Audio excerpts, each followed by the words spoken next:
Boy, do we have a treat for you tonight, folks. Welcome to another foodie show. We even got Boss Man here with us tonight. Damon, how the heck are we? Good, man. Hey, we living it. We living it. I'm just as excited as everybody else. So if y'all not excited because I'm excited, then I don't know what you're doing. Right. It's been a long time coming. We've had about everybody, every winner, every runner-up of America's Netflix Barbecue Showdown. But now we got one of the judges that sit there and help crown these people, help determine their barbecue if they were champion or reserve champion or axed or whatever. So this is really cool. This is like a full circle thing we got going on here tonight. It's kind of a crazy moment. That's right. Let's all take it in and let's do it. We'll be right back. Do Tony's thing.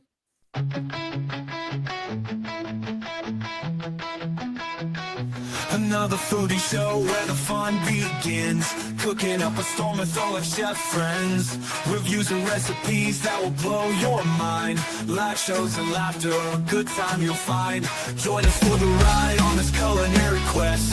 Johnsy and Damon will never settle for less. Laughs and interviews that will educate. Another foodie show, don't wanna be late. Another foodie show where the fun begins. Cooking up a storm with all our chef friends. Reviews and recipes that will blow your mind.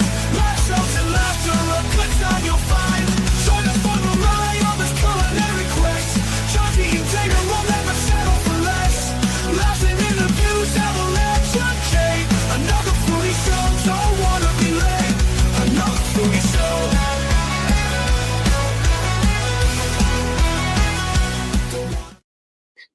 Let's go.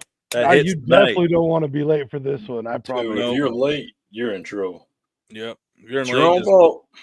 It's your own fault. Start over. Luckily for you can go back to the start. Yep. That's the beauty of it. I don't want to waste any more time on this one. Yeah. Nope. So I got this real quick here tonight. Yep. We have the one, the only, the James Beard Award winner and the two-time Steve Harvey Hoodie Award winner, a television personality, one of the judges of Netflix America's Barbecue Showdown, does all kinds of stuff on TV. We got to get to the show. I could go on and on. The one, the only, they call him Big Kev, Kevin Bludso. What is up, dude? How are we doing? I'm good. What's up, JTD? Y'all good? Yeah, man. Yeah. Hey, we got new nicknames. That's happy to be here. We're just throwing on acronyms off the rip. I'm ready. I'm ready. Well, dude, thanks for joining us here, man. As we just got done saying, not to fanboy too much, but this is just a true honor to talk to, one of the faces of barbecue in our eyes, man. So thank you for joining us. Appreciate it. For sure. Appreciate what y'all doing for barbecue, man. Keep up the good work. Y'all doing the damn thing for real. And we got to keep it going, man. It got its big rise in COVID. I feel there's a little bit of we're losing some of them people, so we got to get them back, man. People lost. Yep. So, but no, man. Everyone always sees you on TV, but everyone forgets you're one of the OG pitmasters, man. You forgot more about barbecue than all three of us combined will ever know, Right. When did it all start? You had that rare combo of California and Texas combo as a kid, and this was back in the day, before that was the fusion was really a big thing. So was that kind of like your style? You had a little bit of fusion off the rip? I mean, yeah, you have to. Like I said, since I was 9, I would come out here because, I'm born and raised in Compton, Right. Mom's was a Black Panther, Pops was a LAPD, so you imagine that little hookup, especially in Compton back in the day. That's a combo. And I would come out here in the summertime with my granny who ran a little juke joint, and that's where I got my Q skills from her, and fell in love with it. Never thought I was going to do it. My granny used to always say, you go to college, you graduate, but you still need to get your own business because you're too much of an asshole to work for anybody. And she was right. Working for the Department of Corrections and getting terminated. It was a wrongful termination, but that's a long thing. But that little time got me into where I needed to be in barbecue because, like I say, I was off for the longest and couldn't really work. And at that time, I was catering and DJing. And this was back in the 90s when West Coast was running rap. So I'm DJing good old days, and baby. all day party. DJing and catering picnics and video shoots and all that. And that's really how it came. You know, like I said, learning from her. I always go back to the Karate Kid, wax on, wax off. Her thing was barbecue sauce on, no barbecue sauce. And like I said, she always said, get you a legal hustle.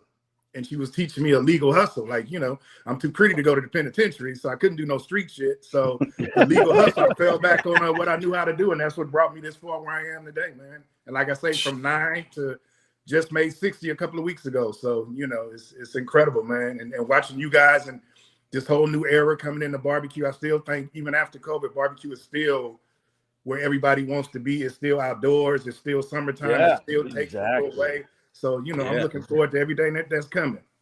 It's just been, you know, what's nice about our world, Kev, is that we get to not only cook and show people how to make barbecue, but now we started doing these dude destinations. We're getting to go around and show people what barbecue is available to them in their area, and like what we're going to go and sort through that bullshit for you and figure out what's good and what's not. You know what I mean? Like, so there's some really good stuff out there. There's some stuff that, you know, that's what they say. Like I say, like California, all the Mexican food places in California ain't good.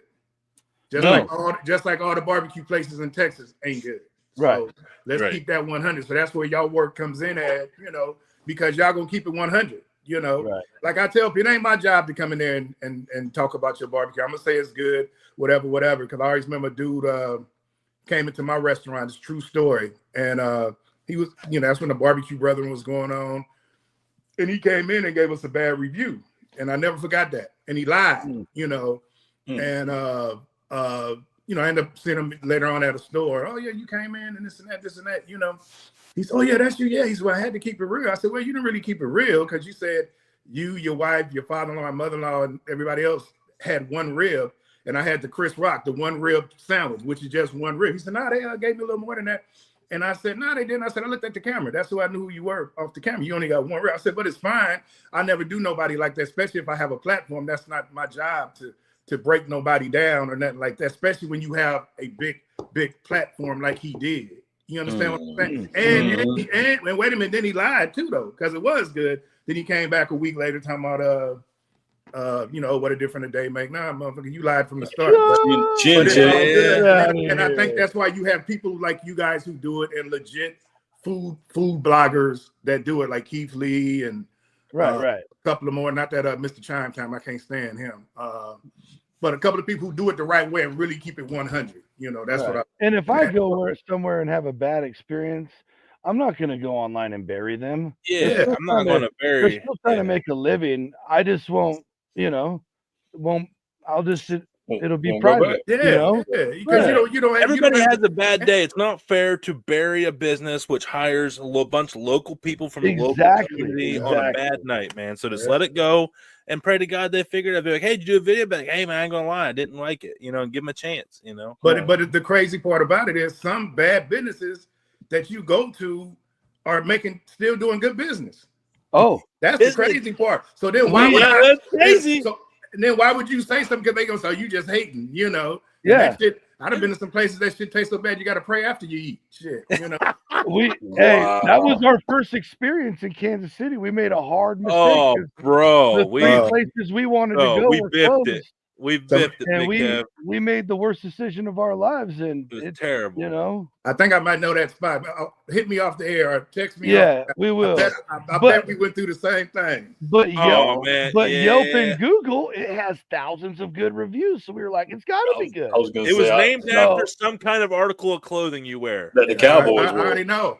Yep. Yeah. When the smoked turkey's your all-star, that's not good. Yeah. That's so wild that he knows. Anyway, we redeemed it though. Buck Tooey in Kansas City. You ever go to Overland Park? Our boy Buck Tooey over there, man. It's a Korean barbecue joint. Uh-huh. They had these brisket rangoons instead of crab rangoons. Was it? God. I got to get by there. Oh, yeah. I got to get by there. Fusion. When you guys back on the road? I go to Memphis. In May next month. Like that's. And then we might do World Foods. I think might be going down hanging out with Myron at some point this summer. Okay.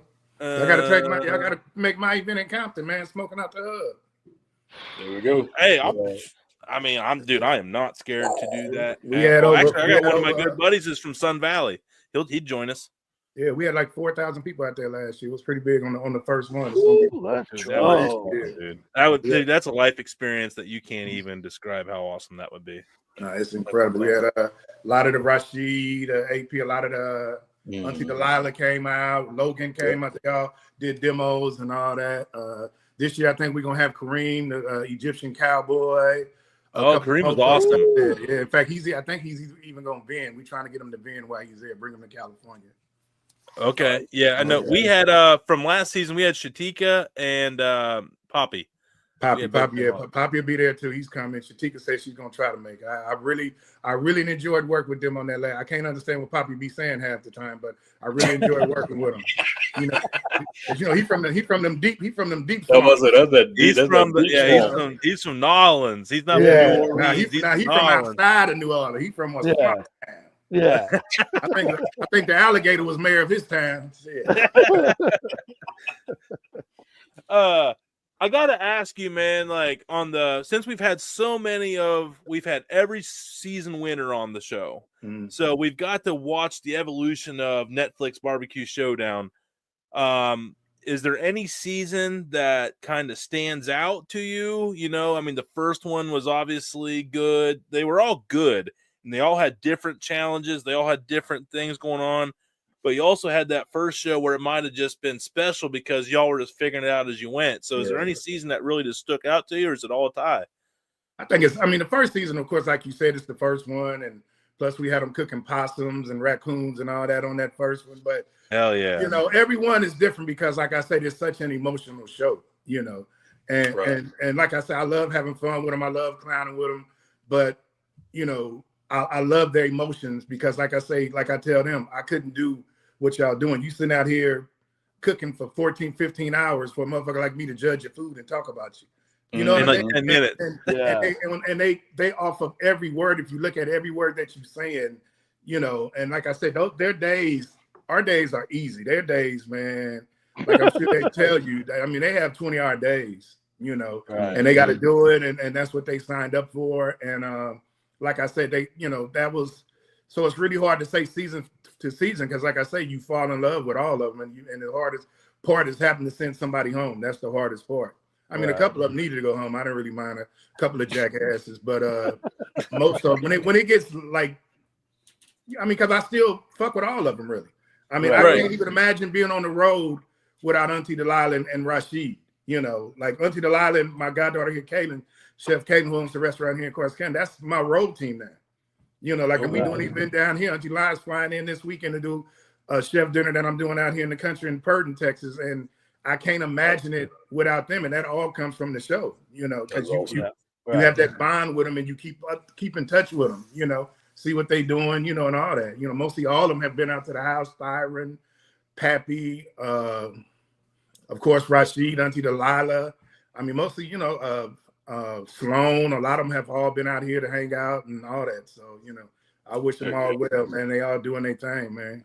Yeah, absolutely, man. And it's been really cool because it gives all these unbelievable cooks a chance to get some foundation to really do what they truly love at a very high, big level. So there's a lot of, like you said, look, our friend Grubbs, man, he didn't even win, changed his life forever. Yeah, you know what I mean? Like just getting on the show, winning through a few rounds, and and he took full advantage of it, and now he's getting to do all kinds of cool stuff. So it's been really fun to watch the aftermath of what happens on the shows, like how it's just touched so many people, and and that's all their families getting affected too. So it affects more than just one person. Yeah, and that's what I'm saying. And you have to take that in consideration when you critiquing their food and all that, and like I said, I love the joke and all that, but you can't be mean spirit. I want you to cry from happiness, not cry because I'm cracking on your ass on something serious. And like I said, I always try to be, I'm gonna be real with them, but then I always try to be motivating. I always try to put myself in that situation. Look, I done burned up some shit, I done did this, I done did that, so you gotta recover from this and keep, because it is a competition, and they have to remember it's a competition. Like I had to tell Thyron, who ended up winning, but he almost went home on, I think, week 2. I said, man, fuck all this clowning and yippee yes y'all, and get your ass in there and cook. You know, this ain't no. And he took that, and he still clown, but he filtered what he had to filter because I still love the comedy of the show because like we up here now having a drink, laughing. That's what barbecue is all about. You know, that's right. It's serious, but it ain't that damn serious. Barbecue is a picnic. Let's have some fun with this shit. This ain't or no shit like this. It's when you go to a barbecue festival, people are cooking, drinking, meeting people for the first time. Like we all just met right now. We talking like we've been chilling for years, and that's what barbecue does. Barbecue brings people together and game recognize game, and I say that all the time. You know. Yeah, for sure. That's anybody listening. That was a testament to how easy it is to get on the Dude Network for future guests looking to see as a reference. There you go. Check. All right, continue. But I've said that for the last couple of years, man. It's astonishing because, like, as an electrician, just comparison. Posted a thing on an electrician's website one time. Social media group for electricians. There was like 2 positive comments and like 600. Like, you don't know what the F you're doing. Do you know what a level is? Also, I'm like, and I already knew. So I just did it just for fun. And it's amazing. Like all these people I've met all over the place. And we all like talk. Yeah. And that's the way it's food brings people together. It's fantastic. I want to go back. I want to go back real quick because I found it really cool how you talking about you grew up in Compton and you talked about spinning 90s music, rap. That everybody knows that era, especially from Southern California.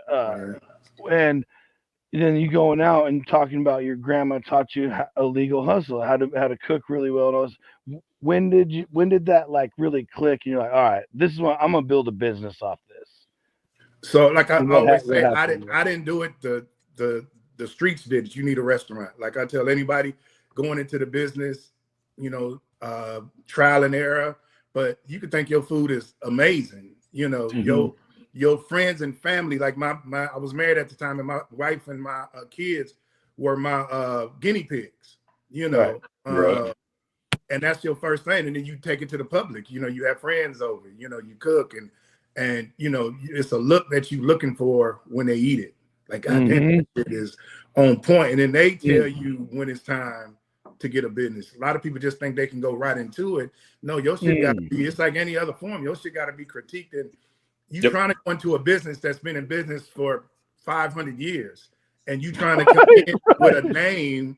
And so you have to, like I said, a lot of people want to get to where you are, but they don't want to do the work. Like I said, it's no secret hidden recipe. Hard work pays off, but you got to do the work. You got to be willing to do the work, shut it down, get in there and learn it, learn your and like I say, the cool thing about barbecue now is so popular that you have a lot of trained chefs coming into barbecue that are learning how to smoke. So that's when you enhance, like the guy you were saying in Overland, infused type of thing, Caribbean, Asian, Latin flavors into smoking barbecue, which is taking barbecue to another level. Like somebody said, that ain't real barbecue.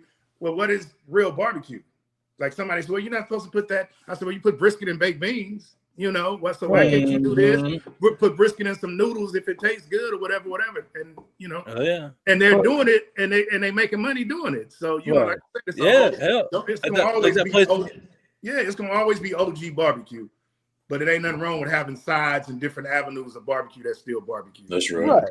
Well, it was like a place I went to a couple weeks ago that it was a place down in Columbus called Hoggies. Shout out Hoggies.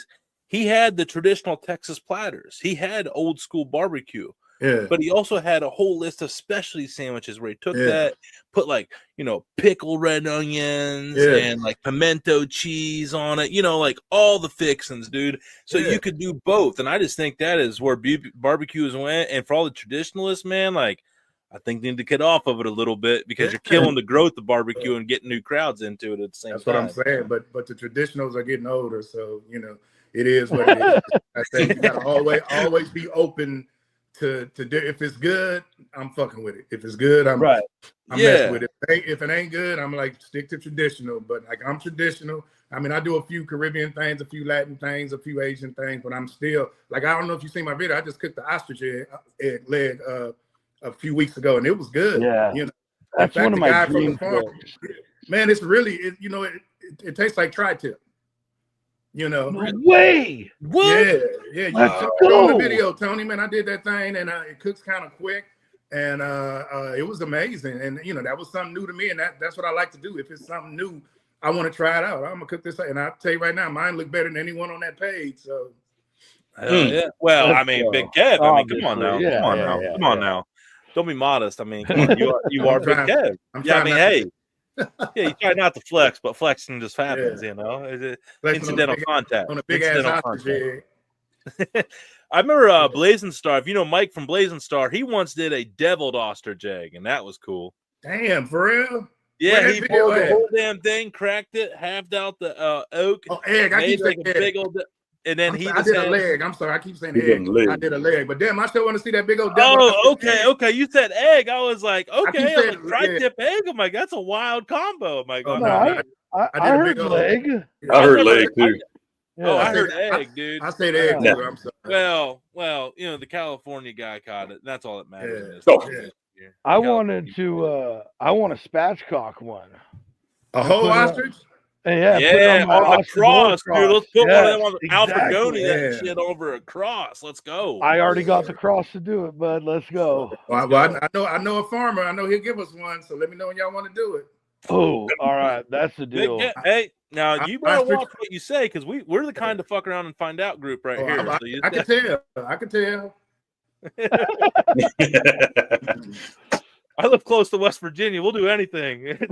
Oh, yeah. Damon's from the It's going down Glades. there. He grew up in the Glades. Damon, he'll move furniture for hell or high water. For Yeah, we'll make something happen.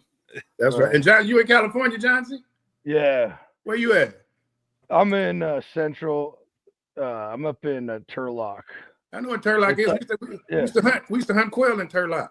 Yeah. I was a correction. I was a correction officer in San Luis Obispo. I lived in a Tuscadero. Oh, okay. Yeah. Okay. I used to pig hunt Pastor Robles back in the day. Yeah, I wish I could pig hunt out there. Yeah. I don't got no property to go out there. Well, that's not true anymore. I do now. Yeah. So, Big Kev, you big hunter then? You like It was back in the back. I'm more a fisherman now. I live on the lake out here, but back in the day with Pops, he used to love to hunt. You know, the LAPDs like to shoot. I know pig hunting was some crazy shit when he said, "Okay, I got to give you a ankle sidearm." I said, "For what? A sidearm?" He said, "If this motherfucker rush your ass, you got to." That's right. You know, better. like I want to do that kind of hunting. Shit. Yeah, man, them things kill you back, man. They don't mess around. They get a little pissed off when you shoot them for some reason. Oh, they come running. They come running through here sometimes. Shit, tear up your yard. That's where I like in Ohio, man. We don't really have a whole lot that'll kill you back up here, and it's kind of nice. You are the apex predator when you go out in the woods. Now we got everything out here. I don't even go out at night. They tell me to stay in, and coyotes left a note on my door. Keep your punk ass in and your dogs. I was like, yes, sir. Yes, sir. Yeah, coyotes are for real out there. Yeah, I do. I watched the video the other day of someone's little bunny little foofy dog. That's what I'm saying. When I first moved here, my neighbor, I was like, "Oh, whose dog is that, Holly?" There ain't no dog. I said, "God damn," you know. Yeah, I've heard they're wild out there. Yeah. I got a question on the show though, man. Did someone really give Melissa a whole Carolina Reaper, a ghost pepper in her bite? Yeah, that first, I forgot the lady's name. I forget the lady's name, but the one that had like the German influence from Texas or whatever. The one, and like I say, that Cindy, is it Cindy? I think something like that. She actually won championship, but like a lot of them get so nervous, you know. And something happened on that one, but she did that, and then Auntie Delilah even made some barbecue sauce with 20 Carolina Reapers in it. And Auntie Delilah don't listen now. She don't listen to nothing nobody's saying. And we was trying to tell her, "You sure?" Like, yeah, I like Auntie come down here. She runs the whole house. She'll say, in fact, we all just got back from St. Martin, and for my birthday, they threw me the beautifulest party in the Caribbean ever. And Auntie Delilah don't listen. I said I should have known on the show because they tried to warn her. So she had this barbecue sauce that wasn't even a gallon, maybe a quart, that had 20 Carolina Reapers in it. Oh my! How do you even get 20 Carolina Reapers in a regular quart unthawed?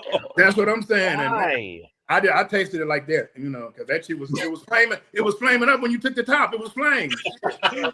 You're like, nah, it's not like today. looking at heat coming off a pavement. You like everything's like distorted, the fumes coming up. You can ask these guys.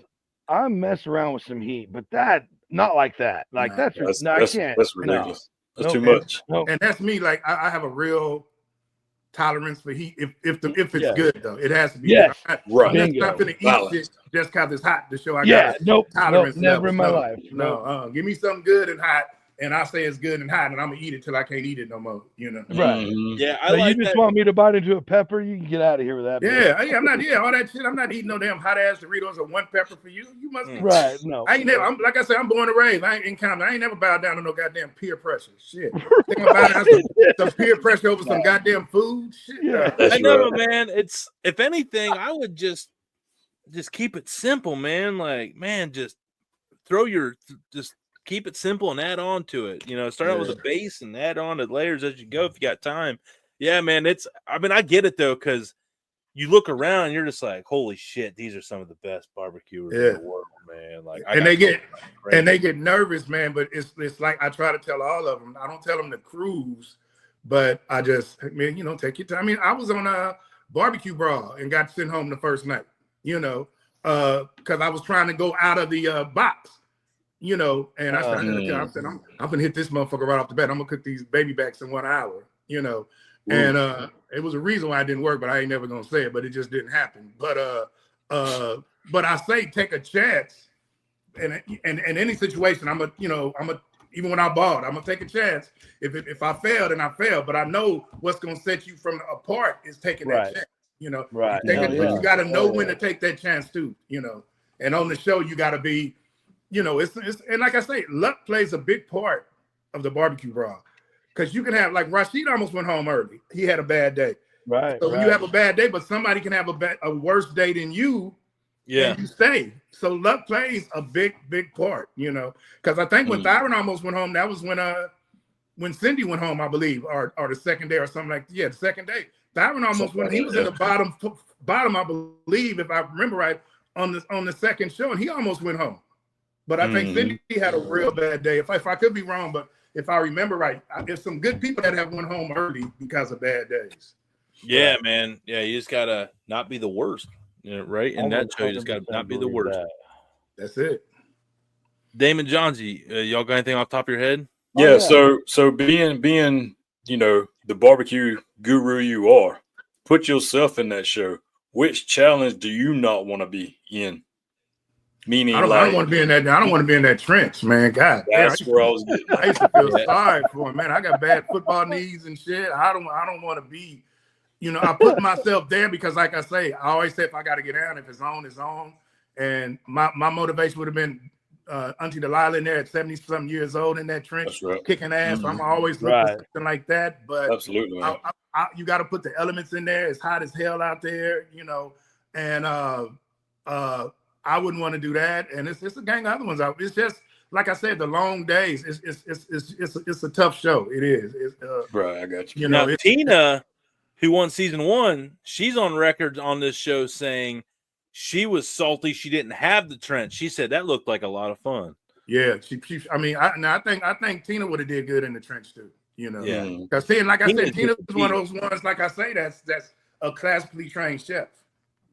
So her recipe match, her seasonings and her sauces, and the way she would take that French influence and put it in the barbecue sometime.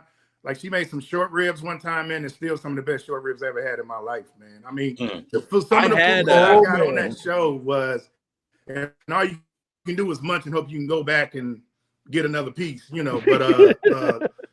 some of the food I had on that show was incredible. And Tina, I mean, I don't want to say how all of them are good, but her with that influence of what she can do, she was a bad girl. Yeah, that herbs de Provence. Yeah. She actually made a European blend based off that herbs de Provence after the show, and I use that shit all the time, man. That stuff's real good. Probably my best herbal blend that's out there right now. I got some in there too. Yeah. Johnsy, last question here for Big Kev, and we'll work on getting them. Yeah, because I got to get to an AA meeting. Yeah, me too. Besides, obviously your grandma influence 100%. Was there any other pit masters when you were coming up that you look for? And then I have a banger question for the end about the DJ stuff real quick. So it was so many in my family, right? Like I got, if you look at my book, some of the pictures of the family barbecues, you know, right. Like I say, barbecue wasn't big on TV back then. You know, I mean, I think one of the first barbecue shows was Grill and Chill with Bobby Flay and Old Boy with the overalls. And I used to love that show on Saturday mornings, mainly because they was outdoor cooking, you know. But then as time went on, it's so many now, too many to name. You know, of course, I love Tuffy, Big Mo, Rashi. I love old and young and all of them. I love, like I say, if you're doing your thing, I love it. I'm a big fan of so many, and so many of them are younger. Like I said, you ain't got to be older than me to be my OG. There's some young ones out here that are just straight OGs to me doing their thing. So it's just too many. I mean, I'm still a big fan of barbecue, you know. And then real quick, knowing you dropped the DJ thing, so I gotta know, what's your go-to music when you're out by the pit?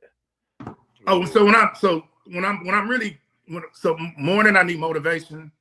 So it's usually Earth, Wind, and Fire, whatever. And then as it's grooving out, of course, I'm gonna do some West Coast rap. But then when it's chill time, I'm gonna either have some blues or some jazz on, because you know. Yeah. Oh, I love it. I love it. And the sun going down, I pop me some cognac. I put me some BB King or some Bobby Blue Band on. The day is done, baby. It's chill time, you know. I like it all. When it comes to music, jazz, old school funk. Like I say, I grew up in one of the best eras of music. You know, I was born in the 60s, Motown, 70s, funk, 80s, rap, 90s, West Coast was ruling rap. I just came up doing a good generation, man. You know, music. Yeah, so, I don't even have to have. I can tell you one here. There's a reference here for you, Big Kev. What's that? Because you've been on here to show, as Ice Cube once said, today was a good day. Today was a good day, baby. Amen. Today was a good day. Anytime. We love you, man. I can't wait to keep this thing going with you, man, for real. Like, we got to get together. And you got the Dude Network at your disposal, man, and our followers to help you out any way we can. That's how we do, man. We're here to help the barbecue community, and you're there too. So let's keep our forces rolling and do our thing together. And like, really looking forward to standing by you one day. All right, man. We will real soon this summer, baby. Much love. Y'all keep doing what y'all doing. Hey, thank you, Big Kev. Thank you, Big Kev. Seriously. Dudes and dudettes, we're going to get him out of here, let him go back to doing God's work and get to his AA meeting here. But dudes and dudettes, the one, the only, Big Kev, Kevin Bludso. Thank you so much for joining us here tonight. Catch y'all later, man. All right. We'll see you, man.